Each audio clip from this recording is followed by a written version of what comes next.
Hello and welcome to Literally Me, the Ryan Gosling Rewatch podcast. I'm your host, Dean's Beans, and as always, I'm joined by my co-host, my Ryan Gosling fanatic. He's the in-house expert, and also he's just a little bit American. Welcome to the show, Harlan. If I'm a little bit American, Yeah, then so are you. yeah, I'll take that. All right, cool. Good for you. It's good to be back, Dean. I know we haven't really missed a week, but it feels like we've been away for a while. Yeah, so if you don't know, usually what we try to do on this podcast is every single week we will watch a Ryan Gosling movie going from his very first film to his very last. We're currently on his 11th film this week, which is Wow. Lars and the Real Girl. But we took 2 weeks off to try out some other Ryans. That's true. Yes, 2 weeks ago we tried Oh yeah, yeah, Ryan yeah, yeah, yeah. Butcher. That's true. That's true. I mean, you were the guy that came up with this idea. I'm just Was I stealing. really? Yeah, you came up with this in the last episode, and I did not know what you were talking about.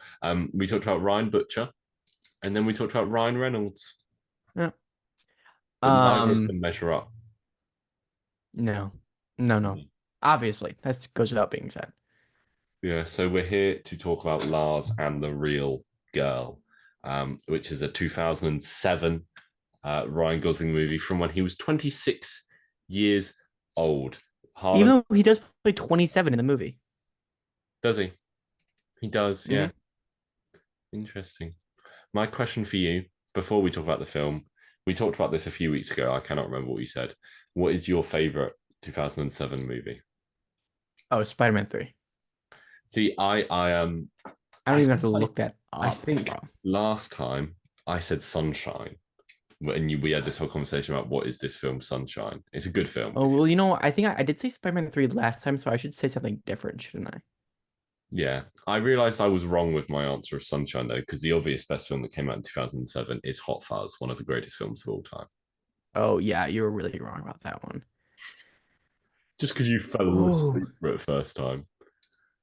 okay, that is not fair. That was the same day I had arrived. I was 6 hours ahead of you.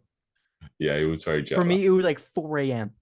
I think if in a couple months' time, I will have a story about a film I watched when I was very jet lagged and my experience of that.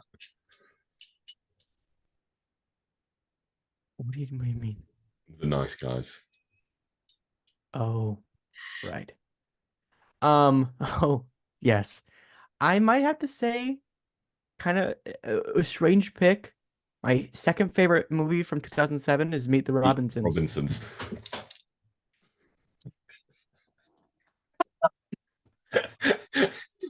That movie is awesome. If you It's a haven't seen really it, you good need film. to watch it. It's a really good film. But Oh, I used to love that film. When you said it's a really weird pick, I was like, he's gonna say Meet the Robinsons because I would be like Ratatouille is another correct pick. Great film. mm, hmm. Anyway, Lars and the Real Girl. Now, let's talk about this film a bit. So Okay. it cost. Get you have a guess at how much? Wait, wait, before we get into should I just explain what it's about to people who don't know what Go it's on, about go first? on, go for it. Lars and the Real Girl, starring Ryan Gosling as the titular character, is an extremely It's shy dude Lars, who not the real girl. correct. He is not the real girl. Um, he finds it impossible to make friends or socialize. But his brother and sister-in-law worry about him, so when he announces that he has a girlfriend he met on the internet, they are overjoyed. But Lars' new lady is a life-size plastic woman.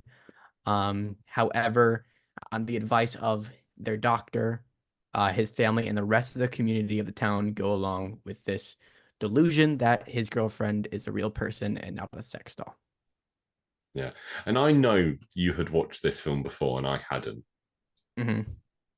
But we'll get into my thoughts and like what I was expecting this film to be and how it was different from that because it's not at all what I expected it to be. How much do you think this film cost to make? Ooh, there's not any big stars aside from Ryan Gosling in this movie. I mean, there's notable, but like not like, you know, A-list actors like the previous films. I'm gonna guess this was on a budget of like 1 million. It is 12.5 million. Really? Yeah, Wow, I which was is super crazy off. that this cost like 2.5 million more than Fracture, which came out the same year, and that has Anthony Hopkins in, Yeah, that is crazy.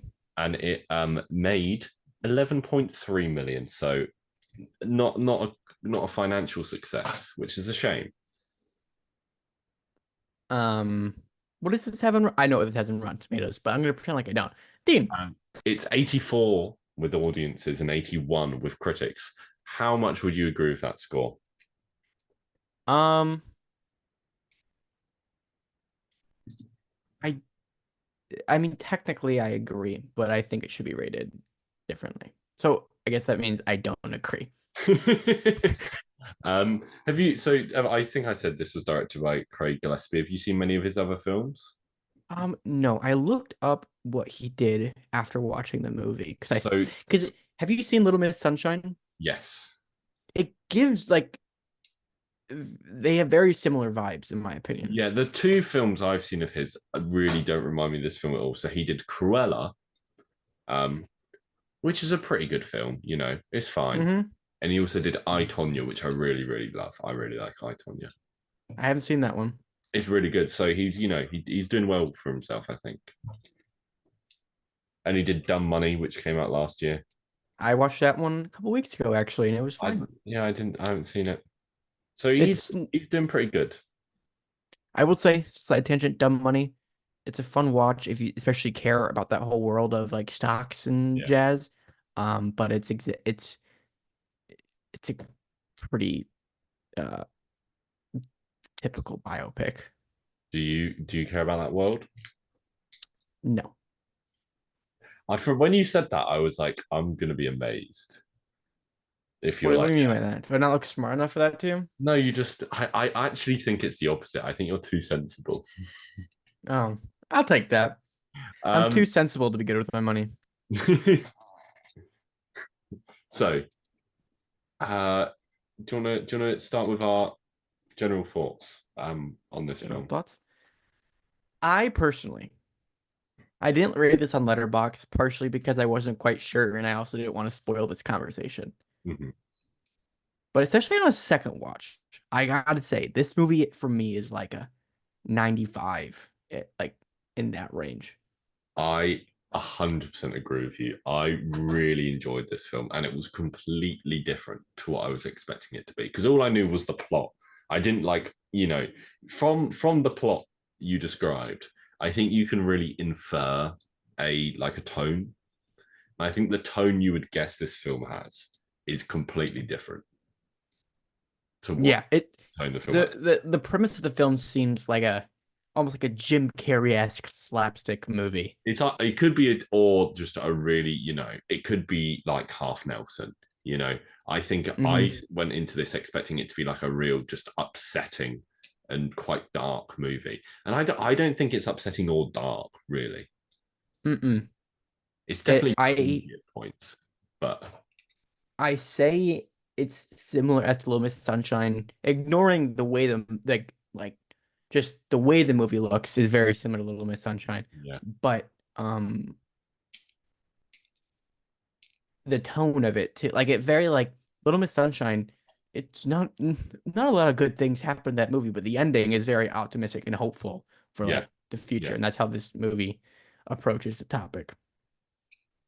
yeah. So this film really is about this guy like trying to deal with like social anxiety and like and because when you hear the premise, I was like, this is going to be a difficult watch because this is going to be a film all about loneliness and like how this guy has no friends.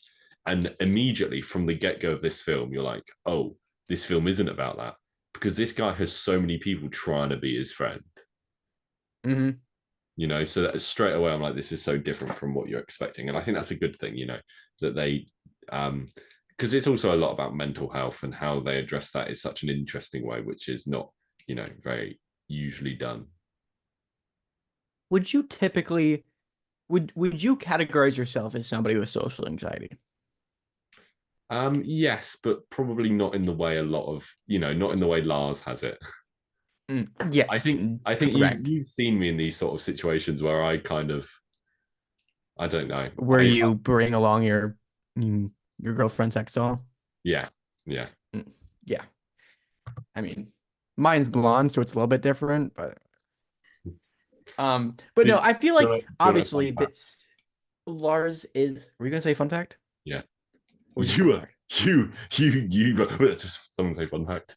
Um, when they for this film, they specially ordered the doll to not have a vagina, so that so they were sure that no one on set would secretly have sex with it. That's really funny. And that's I'm interesting. sure you just saw him. Did you see a moment for me just then? Yeah. I didn't mean to do a cosplay of my Gatorade bottle,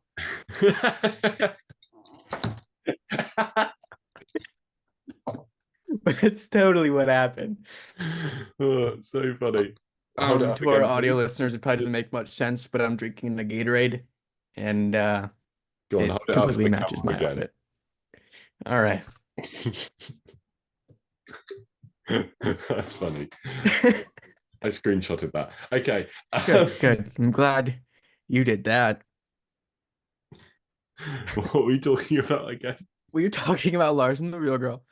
But no, I do. Although like Lars definitely like some people do have that level of social anxiety, but I Yeah. think for most people watching this, it's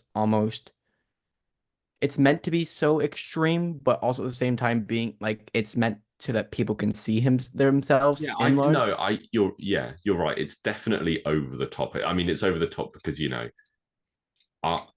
not a very common thing for people to suddenly develop these delusions. But I think there are individual moments where you're like, yeah, I get this. Like Yeah. I think the bit of the film right at the start, I was like, oh, this is a different kind of film to what I was expecting. Um, is when he's leaving church and he gets given this a flower by an old lady, and she goes, "Oh, give this to someone important to you. Give this to a woman important to you." And then the girl that he's crushing on walks around the corner and goes, "Oh, hi, Lars," and he just immediately just throws it away and turns around like nothing happened. And I'm like, that is like I saw whatever his name is in the Fall Guy for a second there. Like that was like peak Ryan Gosling comedy. Yeah. And you know what? I think that beautifully transitions us into the next topic, Yeah, Ryan Gosling's performance in this movie. yeah. Potentially.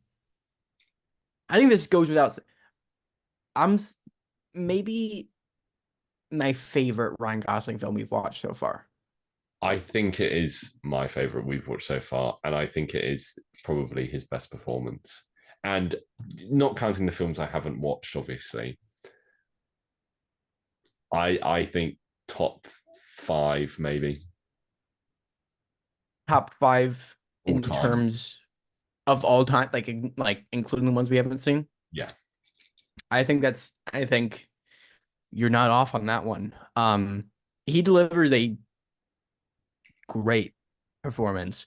The comedic moments, the serious moments, it doesn't feel like it's Ryan Gosling. You have those comedic moments like that, some Ryan Goslingisms yeah, right there, yeah. but it's very real in a way we haven't seen before.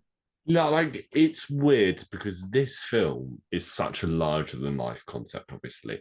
Like it's Mhm. such a weird, bizarre concept. And Ryan Gosling is really good at weird and bizarre, but he doesn't do that at all in this film. He takes it just straight down the middle Mhm. and just acts like the most normal dude ever. Yeah, but Like like it really not works. normal, No, but no, but still. like when he's sitting there talking to this sex doll, he's just completely like an average guy. If it Yeah. was an actual woman, yeah, And I think that another part of why his performance is so good in this movie is you have when he's with the sex doll, he's acting like a normal person, yeah, but like as you, the audience, you like you feel like you're in the same place as the characters around him, where like it's a super weird concept, but you're so happy for him at the same time yeah, because you just want this guy to feel comfortable around people that love him, yeah. but You he just see what can't. he's like at the start of the film, and yeah, and yeah, it's just sweet. I think. Wait, Ryan Gosling is just equally funny and not like pitiful either. Like I'm not watching like the part of me is, but yeah. you had so we meant to get to this, but we didn't end up Oh, sorry. talking about Yeah, it. yeah. You had trouble watching this movie. Hmm. Why? How? Tell me. Give me a little story. Okay, so yeah, we were. I messaged you teasing this, and I didn't actually tell you the story. Can I ask just where did you watch this first? Like, did you have to rent it? Did you? This is my second time watching it. The first Yeah, time I rented it. The second yeah. time it was free on Tubi, Oh yeah. so I just watched it on Tubi. So this isn't available to stream on any UK streaming platform, and also it has been taken off every UK streaming platform to rent or buy. So Really? I spent a good 20 minutes going. So I did Amazon, YouTube, Google, Sky, Apple TV. Like I was trying all these things because you'd Google watch Lars and the Real Girl, and there'd be a link being like, watch it on Amazon Prime. And then you'd Hmm. click on it and it would say, not available in this area. And then you Okay. and then I'd be like, oh, okay. And I went to another one and it wasn't available anywhere. So I flew overseas and watched it. Really? Yeah. Did you stay with Peyton? Yeah. No, but did you use like a VPN? Is that how you ended up doing it? I just found a dodgy website. Oh, was it like times two speed or something? Or it was No, just it fine? was that so I found a website and I was watching it and it wasn't the best quality. Like it was probably it wasn't like full HD. And then about 30 minutes in it stopped and it wouldn't play again. So then I found a different website and it just was perfectly fine. Huh. But Well, it's just it it's would have been a absolute bummer if you messaged me and were like, we can't do this movie. I was getting ready to message you that because I couldn't even find any dodgy things of this film. And I was like, oh, what would have happened? Because you can buy it on DVD. So I Right. would have had to like Amazon Prime it and we'll record another day. But anyway, yeah, it's and I did some Googling, being like Lars and the Real Girl streaming UK, but like I couldn't find any reason why this has just disappeared off streaming. Like no one's posted about it online or anything. So I don't know. Maybe it's a recent. That might get into like a whole political thing on like streaming rights and I would imagine studio it must be a usage. studio thing. Like Yeah. it's not like a controversial film where the UK have been like, hey, you can't watch this. No, like technically it is a guy who has a real relationship with the sex doll, but he's never like I don't think he even ever actually has sex with the doll. No, he doesn't. Um, What was I going to? Yes, it's weird because I couldn't remember what it was until I was just talking about it now. I think it was Murder by Numbers on Amazon Prime. It said the same thing. No, it was the United States of Leland on Amazon Prime. Said, "Oh, not available in this region," but then I just got it on YouTube. So, anyway, should we move on to the co-star? I The do, co-stars in this film. I do have one final thing about Ryan Gosling to talk about, and I'm surprised it hasn't come up yet. Oh, I think I know what you're talking about. Go on. His look, the way he looks in this Yeah, movie. He looks bad in this movie. It is but in a good way. in a good way. Like not like he just looks he he packed on a little bit of weight. I don't know if he actually did, but he just looks. But like his character wears a lot of layers because he Yeah. doesn't like physical touch. So it's definitely partially that. I don't think the stash is that bad. No, he does have a listen, as one blonde boy to another, right? Blonde facial hair. Mm. It's tough.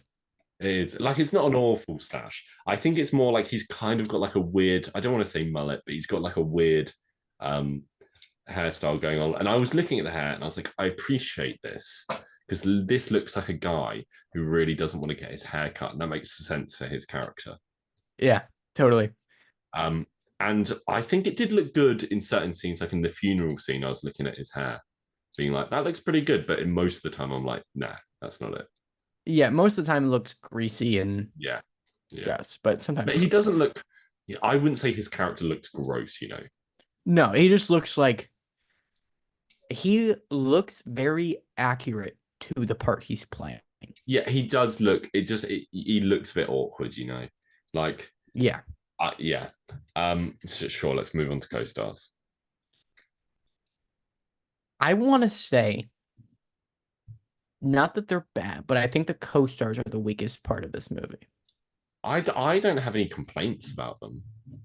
I don't have any complaints. Um, I just think like they just give some adequate performances while Ryan Gosling kind of shines, which honestly is the material too. Yeah. Um, I think the most interesting part, other than Ryan Gosling's character, is the role of uh his brother, Lars's brother. Yeah. Paul Schneider, who I know as the most boring character in Parks and Rec. So boring they wrote him off. Yeah. But Uh, yeah, he's good in this film. Like his part to play is that he feels guilt because um he left his little brother at home with his dad who wasn't fit to take care of him. hmm. And so his character is dealing with that guilt throughout the movie. And the other thing is, I really like about his character is that when the doctor is like, you just need to go along with this delusion, he's the one that takes a while to warm to that idea. And I genuinely think without that one small element, because it doesn't last for like a large portion of the film, but without that small element, I genuinely think this film would kind of fall apart Yeah. No, if there I was I if there was no resistance there. correct. And I think that worked because if the brother was like, sure, let's do it, then you're gonna be like, well, is this entire town insane? But just having one character do it just throws in like the idea that not everybody's okay with this, but the Yeah. people that care about him. And I was going to talk about this later, but I think one of my favorite sequences of this film is like when the couple are going around and trying to talk everyone into going along with these delusions. And like that, then you do see some resistance, but everyone is kind of like, no, this is the right thing to do. I really like that part of it as well. The thing, like when you read the plot synopsis, you're like, how does that's where it feels like a comedy, Yeah. really. But it is played off as less comedic and just really sincere. I would say the fact that he is like he believes that his girlfriend is a sex doll is never once played for comedy in this film. Like I think there are bits where it can be funny, but like I don't think that's the purpose. I think the only time it is when when she's on screen for the first time, That's true. I yeah, but because that that is bit to very me was funny. just far too cringy. I was like, if the whole film is gonna be like this, I'm gonna hate it. Um, and um, the other co-stars, I think the two most important ones is that of the fiance, the wife, The wife, I believe, the pregnant wife, Emily Mortimer, and the doctor. Patricia Clarkson. They both give good performances. Yeah. I think the doctor also being the town psychiatrist is kind of a funny concept, but it makes sense. I don't have a problem with it. Mhm. And I think she kind of serves as a good way to get some exposition out there and some context. I think that was done well. Yeah. Um, And I really liked the scenes with her with Lars opening up to her. yeah. Yeah. So let's get into the plot. The plot of this film, which we've kind of been dancing around. Yeah, like it's yeah.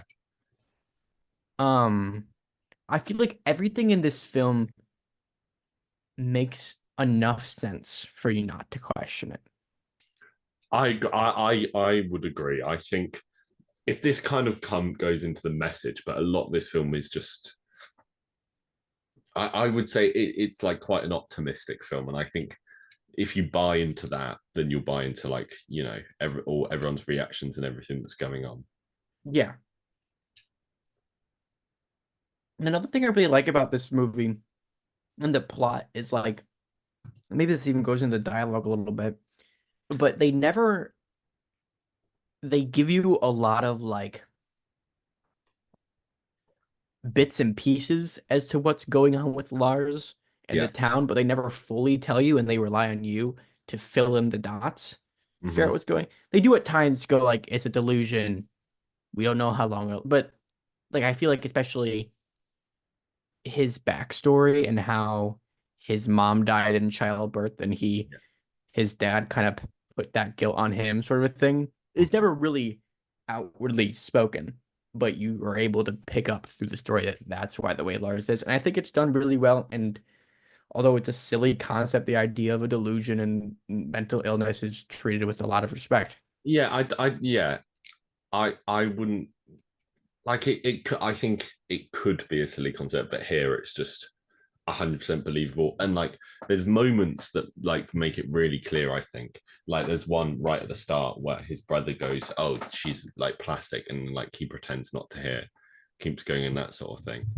Mm, I think that makes it. And like, I think the idea that we never see him set this thing up, we never see him receive the package or order the package and dress her and get her ready, yeah. I think kind of adds to that as well. How do you feel about the pacing of this movie? I think it works.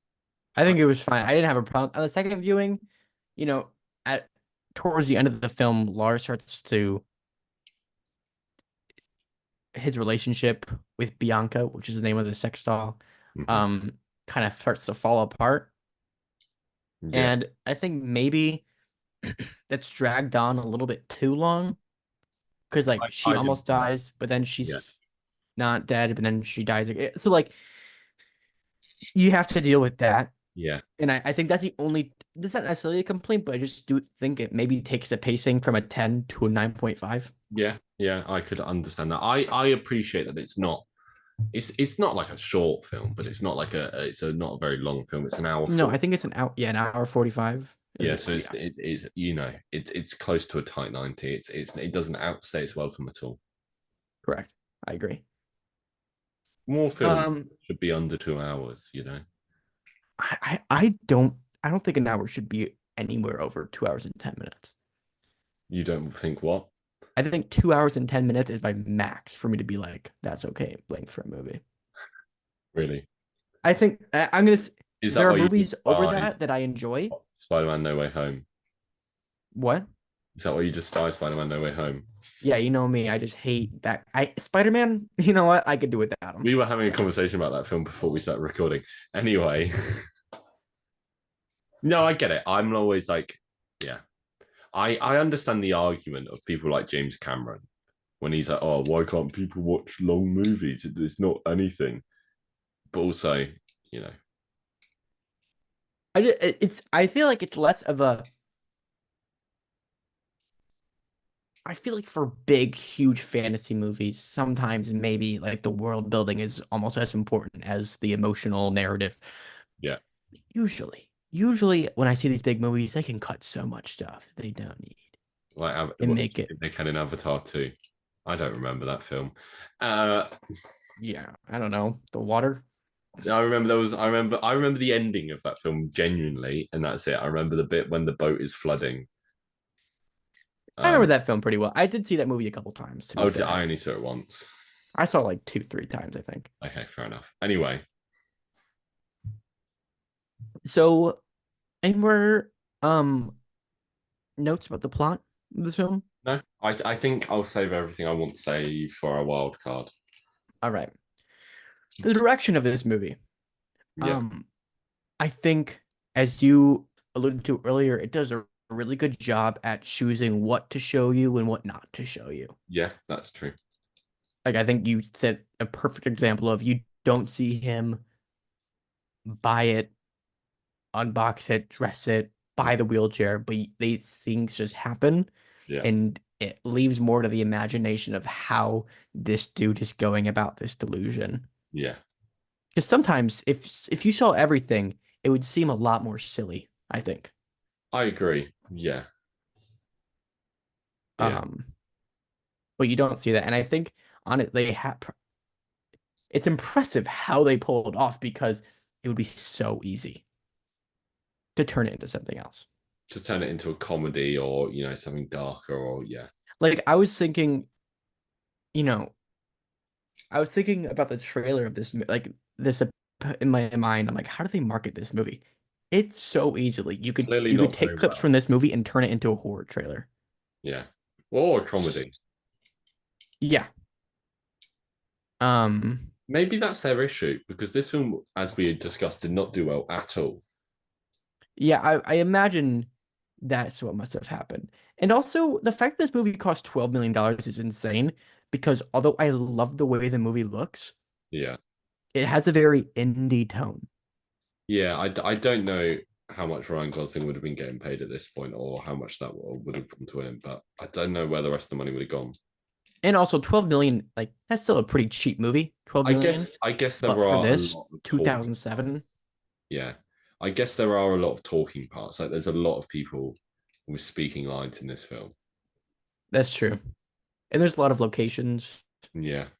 kind of, but not really. I don't No, sort of. Yeah. know. Yeah, I think this is the only film I've seen of Craig Gillespie. Is that right? You've not seen Cruella? Oh wait, no, I have seen Cruella. Yeah, but this movie feels nothing like Cruella. No, Nothing. no. Um, but it if you it has a very similar tone as I already said this earlier, as Little Miss Sunshine. So if you Yeah. like that movie, you should check this one out. It's a good film. They're both good films. Should we Yes. move on? Let's move on. I know you have some things to say about the message of this movie. About the what how what we're not what I thought we were moving on to the wild card. Wild card, wild Wild card. card. I I, wonder I what it is. I know you didn't listen back, but I did edit that into the last episode we did. Oh, did you really? Yeah. That's awesome. I want to go look at that now. um I appreciate you. I had to, you were like you know what the jingle is, and I genuinely had no idea what you were talking about until I found that clip from the previous episode. And I was like, oh yeah. The wild card that we have for every episode is we kind of the most important part of the movie we Yeah. put as a wild card. Yeah. Um, and this week's is the message The, of the the film. chemistry. Damn it. Yeah, the chemistry is what we agreed on, wasn't it? Yeah. And I changed it before we agreed on what it was going to be. Anyway, um, what I really like about this film is that it's like so this film is about mental illness. Like, would you say that is one of the Yeah. main things Yes. going on here? It's just really nice how it's very unusual because there's a lot of films about mental illness, but this is the only one I could think of on the top of my head that I've seen that that is like optimistic. Yeah, I agree. Like I think the way this approaches mental illness is like entirely optimistic, which is weird because this guy has more delusions than you would see in a lot of other films about similar subject material. But like Mhm. I was thinking if you lived in this world that this film existed in, and everyone who had mental illnesses was looked after like this guy was looked after, it would just be sick. Yeah, yeah. I want to live in this world for sure. Yeah, where like they all help out, they all look after this doll. They all they all like respect Lars. No one's making fun of him. Like it would be so easy to do a scene in this film where like people shout at him while he's walking down the street and blah blah blah. Yeah, But like in this small town, everyone knows what's going on and everyone's banded together to really help him out. And I think it's just a really nice way of showing this film about mental illness and being like, oh, this stuff can be overcome, if people are given time and treated with respect and blah, blah, blah. yeah. I very much agree. We like it's a little bit sad that this movie didn't do that well because I feel like this might be a movie like I show to a lot of people because it's just so not eye-opening. Well, kind of. Like I don't know, it's Yeah, like I think it does like kind of change your perspective on this sort of thing because I totally think it's in because there's the line I and I'm absolutely going to butcher what it is, but the go doctor for says it. something like we like what we call mental illness isn't always a mental illness. Sometimes it's just like the brain coming to terms with something, or sometimes it's this, and it's kind of she kind of says this kind of thing where sometimes it's needed to help people deal with stuff that's happened to them in their life. And that's exactly what it is for Lars. Like he grew up without a mum and with and missing this parental figure and missing that kind of love. And I think Hmm. this kind of approaches this in a way like, oh, this is what's wrong with this guy, and this is how he heals from this. And obviously, it's in a very unconventional way, but because everyone helped him, he got through it in his own time, and he sorted it out. And I think the wild card of chemistry is interesting because technically speaking, he has awful chemistry with everybody in this movie. Yeah. But it's that sort of it's what they're going for, Mm-hmm. and it's you can tell through Lars, especially with like the wife and the brother. You could tell that he has love for these people, but he is struggling so much to let that through. Yeah. I do want to say I really did love the wife as a character. I think she was so sweet, how she was Yeah, always helping out Lars and just really going along with it. And I really like the scene where she like has a go at him as well. yeah, and I think, and that's another thing I think this movie does really well. Is like although they do treat this guy with mental illness with a lot of respect, it's not like they're babying him. Yeah. They're when he's being a jerk, they tell him he's being a jerk, Mm-hmm. and I think that adds to this story and the characters and what I'd agree. the message of this film. Yeah. Something we haven't actually talked about yet is the genuine love interest of this film. Mm, And basically, the film starts with this girl that he works with and goes to the same church as. Like really likes him obviously, and is like asking him out on dates. And he's all like he's like runs away from these conversations pretty much. And then later on in the film, literally. and once he's learned to get more comfortable with people because he has Bianca, he hangs out with her more, and they actually fall for each other. And this is kind of what leads him to um I was about to say fake the death of the doll, which is true, which leads to him being like, oh, the doll has died. um I really like the chemistry of these two because they are both just kind of awkward goofs. Yeah, totally. Um, The scene where I he gives think, CPR to a teddy bear, that is cute. It's hella cute. mhm, especially because it's not like out of character for Lars at Yeah. all. Um, yeah, it works well. I think I feel like if anything, at certain points, her character is treated as more of a plot point and less of a character. Yeah. But I think we also do get like at other times we get a really good look into what she's about, Yeah. and like she's crying over Bianca's death, and that lends a lot into like how she views Lars and how she is willing to help him with this, and tells us a lot about her as a character. And So you get insights where she when she starts dating someone at some point and then they break up. And I think you get small insights into her character in those moments as well. yeah, I think like maybe in the beginning of the film, it's a little bit like because we don't know anything about her, it feels a little bit shallow. Yeah, But by the end, I think it's done really well. I agree. I think it's quite funny to me that you're watching this film and you're like, man, I wish this guy has got so many people trying to be his friend. It's just quite um, entertaining. Yeah. Yeah. Do you have any more All right. thoughts on the message? I don't think so. Okay, so we're going on to our very um, complicated rating system. Harlan, Hmm. what would you give this film out of 10? Before you answer, I will help you out with some of your previous ratings, and because I know Yeah, thank I you. know you're going to go up high. Yeah. Your highest score so far is a 9, and that is to Half Nelson. And my highest score is an 8.5, and that goes to the Fall Guy.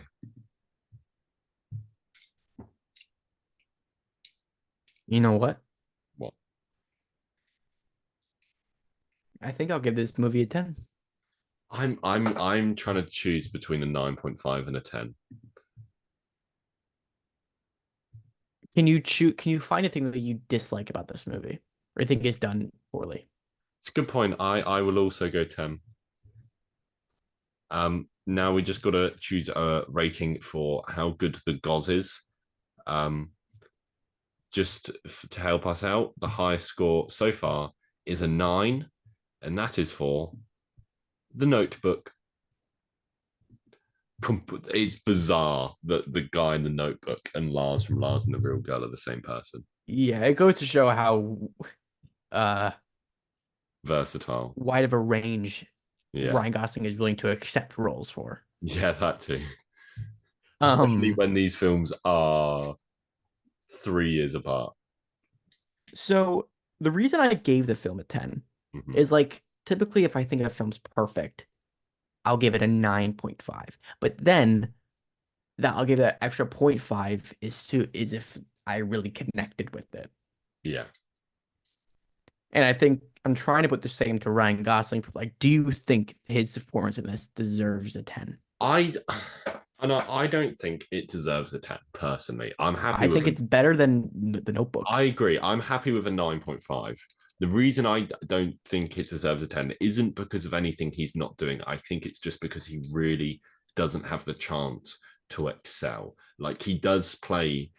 I mean, obviously, he's going through very extreme circumstances, but the character he plays is pretty mundane, and he does that very well. But because Hmm. there's no one moment in this film where I'm really blown away, I'm like, wow, this guy can act. Yeah. I'm not willing to go up to a 10.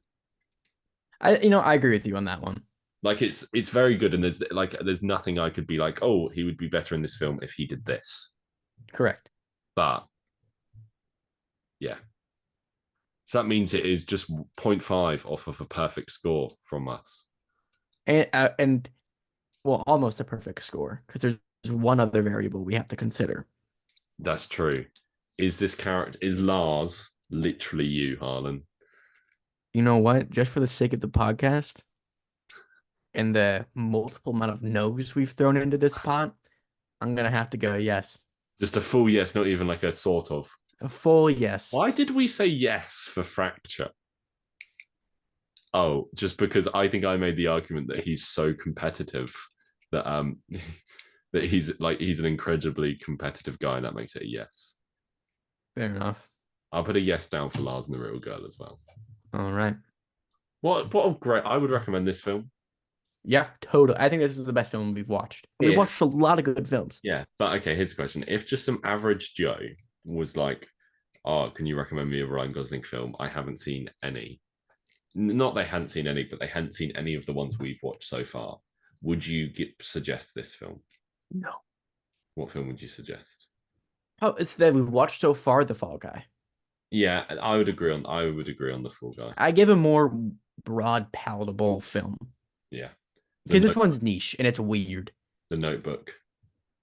The Notebook, if it was a chick, if it was a dude, you know, if it was a dude, you kind of not every dude loves a Yeah, romantic I think film it's on like a that. dude by dude basis. Yeah, dude, but that's at the end of the day, what isn't a dude by dude basis? Exactly. Not all dudes are the same. Yeah, Don't don't brush us dudes with a broad paint. Wait, no. Don't paint us dudes with a broad brush. some dudes like to wear salmon shirts, others like to cosplay as Gatorade bottles, and that's okay. Yeah, yeah. Is that salmon? Yeah, like, would you categorize that color of that shirt as salmon? It's pink, but there's a lot of white like dots on it, which you can't really see. Okay. But yeah. If someone was wearing that salmon, I wouldn't, punch them because I'm not a violent guy. What about kicking? Would you kick him? Flick Um, him? Pinch him? I'd give Kiss them a him? slap on the bum and send Oh, them. you dirty dog. You dirty dog. This has really gone somewhere I wasn't expecting it to. Lars and the Real Girl is a really fun film, and I enjoyed it. Next week, I haven't seen this film. So, interestingly, Ryan Gosling takes a 3-year break from this point, and his Okay, and next what's his next film one? is Blue Drive? Valentine. Oh, I haven't seen it, and I that's a good one. that's another Not one I know definitely a what it's different about, vibe than this one. but I'm worried, you know, just because of the vibe, not because I think it's bad. It's yeah. Yeah, Yeah, that's what I this might thought. be one you might want to turn up. You might want to watch like a day before, because Really. otherwise the vibes will just be off for the podcast. I'll keep that in mind. Yeah. Yeah. All Okay. right. Well, thank you guys for watching. Thank Glad to you be for back to the watching. grind. What'd you say? Thank you for watching. Oh, you're welcome. Thank you for Uh, listening to me. and we'll see you guys next week. Dean, Or do you have hear anything else to you. add? I'm really tired. It is wait, well, it's 10. It's No, 10 p.m. it's not late at all. I just have not really slept. I went to watch Deadpool and Wolverine today, and I genuinely think I slept through the first half hour of it easy. No, I stayed awake for the opening fight scene because I was like, I really want to watch this bit. And then I remember I watched the series of Wolverine cameos. And then Which I is was like, great. I'm done. And then I woke up and the Human Torch was being killed. Spoilers for Deadpool Wolverine. Yeah, if they made it this far. I'm sorry. If you haven't watched it yet. I'm not going to edit that out though because I can't be bothered. Thank you for listening. All right, adios. Goodbye.